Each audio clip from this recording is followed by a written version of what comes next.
कभी जो वापस आता है वो नहीं होता जो गया था। रात के 11 बजे का वक्त था। बारिश तेज थी, आसमान पर बिजली चमक रही थी। आर्या खिड़की के पास बैठी अपने वालिद की तस्वीर को घूर रही थी।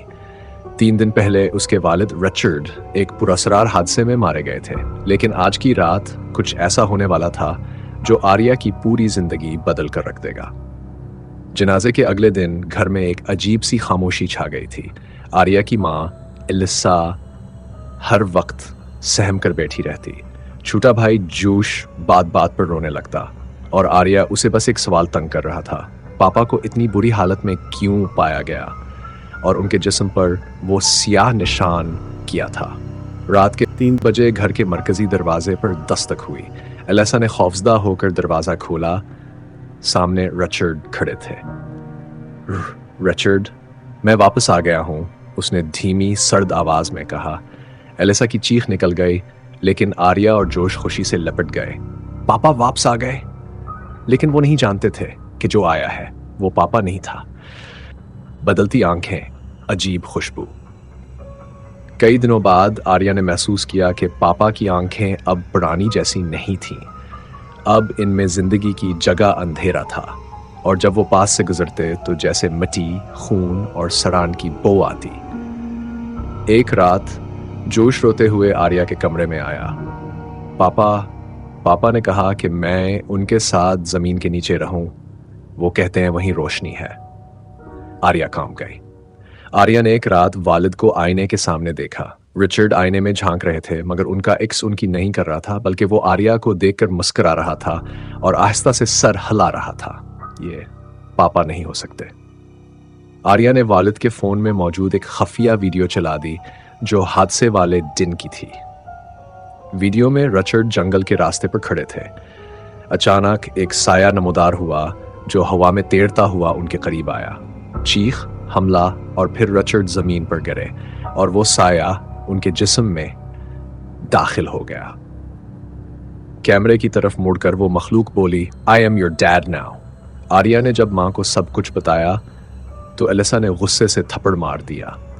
बस करो आर्या, तुम पागल हो चुकी हो, वो मेरे शोहर हैं। लेकिन उसी रात एलिसा को ख्वाब में रिचर्ड की आवाज आई, एलिसा, मैं मर चुका हूं, जो वहां है वो मैं नहीं हूं। अगली रात जोश गायब हो गया। सारा घर तलाश करता रहा। आखिरकार तहाखाने से उसकी चीख सुनाई दी। जब आर्या वहां पहुंची तो जोश बेहोश था और रिचर्ड या जो भी था उस पर झुका हुआ था, जबान से कुछ पढ़ रहा था और जोश के गिर्द खून का दायरा बना हुआ था।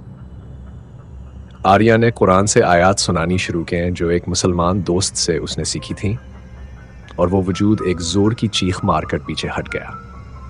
आर्या अपने स्कूल की लाइब्रेरी गई, जहां एक पुरानी किताब मिली, shadow changers that were human faces. इस किताब में लिखा था कि कुछ मखलूकात मरे हुए लोगों के जिस्मों को अपनाती हैं और उनके खानदान में दाखिल हो जाती हैं। उनका मकसद होता है रूहों की फसल काटना। पापा की असली कब्र। आर्या ने कब्र खुदवाई। कफन में लिपटी लाश रिचर्ड की थी, लेकिन इसका चेहरा बिगड़ा हुआ, आंखें खली और ये अल्फाज निकले, बचा लो आर्या, वो मेरे जिस्म में कैद है। आर्या ने अपने कमरे में एक दायरा बनाया, रोशनी बंद की और उस मखलूक को सामने बिठाया। उसने आयात पढ़ना शुरू किए, मोमबत्तियां जलाएं और जले हुए बरगद के पत्ते छिड़के। रिचर्ड की शक्ल बदलने लगी, बदन लंबा, आंखें आग जैसी और आवाज गूंजी। तुम अपने बाप को मारते हो आर्या? नहीं, तुम मेरे बाप हो ही नहीं। एक आखिरी चीख, एक जिलजिला और सब कुछ थम गया। कई दिन बाद जब सब कुछ नॉर्मल हो चुका था, आर्या ने वालिद की पुरानी तस्वीर निकाली। तस्वीर में रिचर्ड के चेहरे की जगह खाली थी। नीचे एक जुमला उभर आया, I'll be back when you forget। कभी अगर आपका बाप अचानक वापस आ जाए तो खुशी से गले लगाने से पहले उसकी आंखों में जरूर देख लेना, क्योंकि शायद वो आपको नहीं देख रहा, वो आपको चुन रहा है। अगर आपको ये कहानी दिल को छू गई तो वीडियो को लाइक करें, चैनल को सब्सक्राइब करें। हम जल्द आएंगे। एक और दर्द, एक और राज, और एक और खौफनाक कहानी के साथ।